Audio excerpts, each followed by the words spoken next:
To-do list all reminder planner.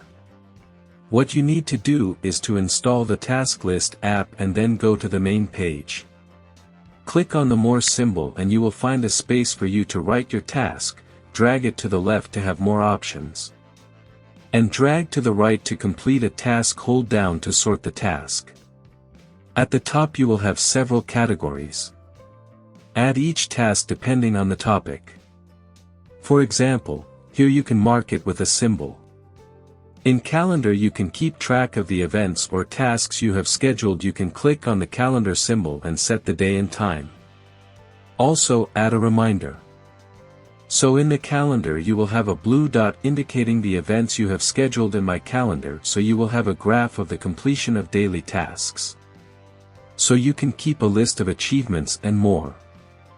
Now review the classification of unfinished tasks. In a graph in the left menu you will find these options.